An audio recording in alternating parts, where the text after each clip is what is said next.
curtia a sua temporada no Mato Grosso, enquanto você trabalhava no INCRA, no assentamento.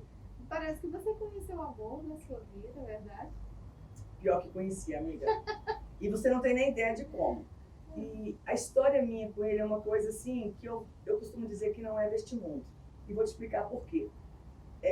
Eu estou no segundo casamento. Eu fiquei casada no meu casamento 25 anos, então eu estou no segundo casamento.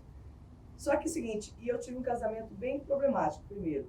E nos momentos mais difíceis da minha vida, eu sonhava com um homem que eu não o conhecia. Uau! E toda vez que eu sonhava com ele, eu acordava Não fortalecida. precisa falar detalhes do sonho, tá? Não, mas não tinha nada disso que você está pensando, não. Era como se fosse uma força espiritual que vinha só para me ajudar. E eu acordava forte de novo. Aprovado no concurso, interno do INCRA, lembra que eu fui para o assentamento? Então, era de praxe que quando você chegasse no assentamento, tinha um evento onde as autoridades iam apresentar para a comunidade a empreendedora que ia tomar conta do assentamento, que ia representar o INCRA daquele município. Só que aconteceu uma coisa incrível, amiga. Quando eu estava com o microfone falando, eu vi o homem dos meus sonhos, que eu sonhava há 15 anos, no meio da roda. Não. A sensação que eu tive é que ligaram um holofote na cabeça daquele homem. E aí eu me descontrolei, começou a me dar aquela tremor, minhas pernas começaram a tremer e eu quase caí. Tanto que o prefeito percebeu, ele perguntou, a senhora está bem? Aí eu falei pra ele, eu acho que é o calor. E eles me deram água, mas não era o calor, foi eu ter visto ele. Aí tá, eu me controlei, terminei tudo. Quando nós descemos do palanque, o prefeito vira para mim e fala assim, doutora, eu quero apresentar para a senhora o presidente da Câmara, porque agora ele chegou. Amigo, quando eu virei, não era ele. Gente, aí a musiquinha. Eu fiquei tão nervosa, que eu disse na hora, esse menino é o presidente da Câmara. Só que ali eu vi que aquele era o homem que eu sonhava há 15 anos. Mas eu trabalhei e ele era meu parceiro de trabalho, porque ele era o presidente da Câmara, ele era o secretário de Agricultura e era o presidente do Conselho Municipal Sustentável. As pessoas com quem eu tinha que lidar para fazer o meu trabalho. Então, ele era meu parceiro, não tinha como eu trabalhar no município sem ele. Sim.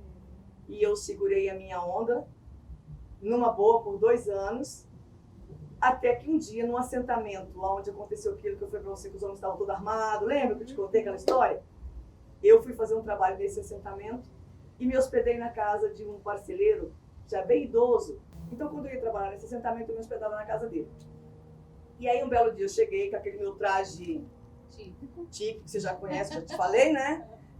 Tinha aquele bancão no terreiro, sabe? E o céu muito estrelado. E eu deitei lá no banco e o velhinho, seu Teresino, que eu sou grata a esse velho toda a minha vida. Seu Teresino. Ele puxou o banquinho dele, colocou do meu lado e falou assim para mim, Dona Suélia, eu gostaria muito de conversar com a senhora. Eu falei, oxe, fale. Ele, mas não é do seu trabalho, é da sua vida. Eu falei, seu Terezinho, os seus cabelos brancos me dão o direito de me falar sobre o que o senhor quiser, pode ficar à vontade.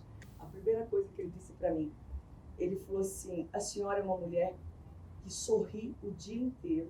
Eu nunca vi a senhora, se não for com um belo sorriso, só que os seus olhos choram, a sua alma sangra. A senhora só sorri aqui. A senhora sofre muito. E a senhora trabalha muito, sabe por quê? Porque a senhora não quer pensar nos seus problemas, não quer pensar na sua vida. Mas a senhora não deve fazer isso. A senhora não deve esperar chegar na minha idade e ver que a senhora foi covarde e não lutou para ser feliz nessa vida. A gente veio nessa vida, dona Suélia, para ser feliz. E a senhora é uma mulher maravilhosa, abençoada e merece ser feliz. E não deixe que a covardia domine a senhora. E aí, quando ele falou assim, eu já comecei a chorar, porque ele botou o dedo na minha ferida, realmente.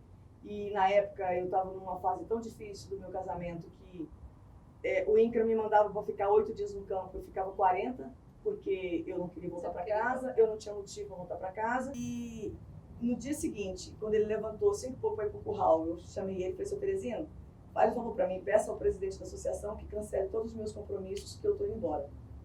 Aí, dona senhora, eu magoei a senhora. Eu falei, não, ao contrário. O senhor me fez refletir na minha vida e eu acho que o senhor está certo.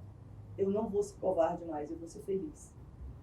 E entrei na viatura. Quando eu cheguei num ponto que já tinha sinal de celular, eu liguei para o meu filho. E na época ele fazia faculdade em Rio Verde, falei para ele, filho, eu estou indo para Barra do Garças, eu decidi me separar do seu pai e eu quero que você esteja em casa quando eu chegar. para conversar com ele. E ele, mãe, então eu tô indo.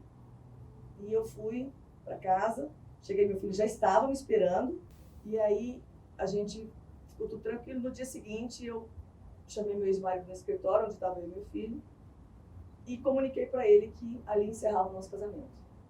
Ele, então, ele não acreditou que eu teria coragem para deixá-lo. Eu falei, só que eu quero que você entenda uma coisa. Eu não quero nada deste casamento. Eu só quero a minha mala de roupa desse casamento, mais nada. Aí ele falou para mim assim, como assim? Eu falei, porque eu não quero nada que lembre a vida que eu tive aqui. Nada. Eu quero a minha liberdade, eu quero ser eu mesma. Durante 25 anos eu criei uma pessoa para te agradar. E eu cansei, agora eu quero ser eu mesma. E para ser eu mesma, eu largo qualquer coisa.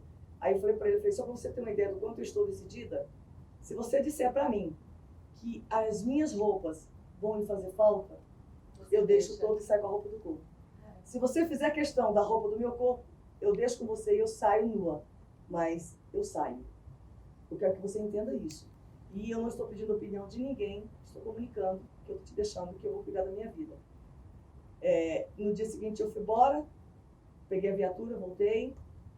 E aí eu cheguei no município, que eu, na verdade, o meu marido, atual marido, eu conheci no município chamado Nova Nazaré, que era um município recém-emancipado. E eu também tomava conta do município de Água Boa. Então eu ficava no hotel em Água Boa, não em Nova Nazaré. Só que quando eu cheguei no hotel em Água Boa, eu decidi que eu ia falar com ele o que eu sentia por ele. Ele tinha que saber o que eu sentia por ele. Então eu liguei para ele e armei. Olha como é que eu fiz para poder criar a situação. Então eu tinha uma equipe do INCRA fazendo um trabalho lá no assentamento do município dele, e eu precisava do presidente da associação para ir comigo até lá, que eu não podia ir sozinha. Eu sempre fazia meu trabalho acompanhada com o presidente. Se ele não tivesse, era o presidente do conselho. E quem era o presidente do conselho? O meu atual marido. Então, eu vi o presidente da associação lá em Água Boa, então eu sabia que ele não estaria lá em Nova Nazaré. E eu liguei na Câmara, porque lá nessa época não tinha telefone, era um celular de antena na Câmara. Ele já sabe que você armou isso atualmente? Atualmente ele sabe, e ele agradece eu ter armado. Ele ia saber agora, né? Mas ele também ia ficar feliz, te garanto. Com certeza. Eu liguei para ele, perguntei, olha, eu tenho que ir lá na Maragatos, pegar uns documentos lá do pessoal da equipe que está trabalhando. Como está chovendo muito, eu quero saber. A minha Paraty passa? Aí ele fez uma brincadeira, foi a primeira deixa que ele fez na vida para mim. Para mim, vem. Aí foi a primeira deixa que ele me deu. Para mim, vem. Aí quando eu cheguei lá na Câmara, eu perguntei pelo presidente da associação. Eu sabia que não estava lá. Aí ele falou, ele foi para Água Boa resolver um assunto, assim. Eu falei, nossa, eu tenho que ir lá, não posso ir sozinha. Você está ocupado? Não. Você pode ir comigo? Claro que eu posso. Você sabe. Coloquei na viatura, né, no banco do passageiro.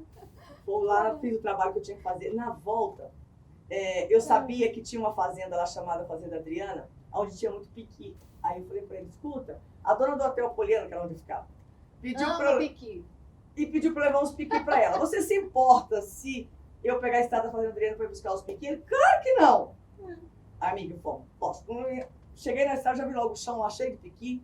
Desci do carro, ele me ajudou, pegou o piqui, colocamos dentro do porta-malas. Aí quando eu sentei atrás do volante, vendeu da partida do carro, eu virei para ele assim, sabe? Oi, posso te pedir uma coisa? Ele falou pra mim, pode, o que é? Eu falei, posso te dar um beijo? Amiga, quase matei do coração. Mentira. Quando eu beijei o coração desse homem, sacudia tanto. E deu uma crise de choro nele, imagina. E disso, nós estamos casados há 18 anos. Eu nunca pensei, mas também nunca pensei em ser tão feliz na vida. Tá vendo? Nunca diga nunca. Nunca diga nunca. E pra quem vem, deixa eu contar uma coisinha pra vocês. Mulheres que estão no casamento, que tem problema, que sofrem. Não ache que você não tem uma chance de ser feliz. Eu achei que eu nunca ia ser feliz. E porque eu ouvi o conselho de um idoso e tomei a coragem de abrir mão de bens materiais, hoje eu sou a mulher mais feliz desse mundo. Então, nunca diga nunca.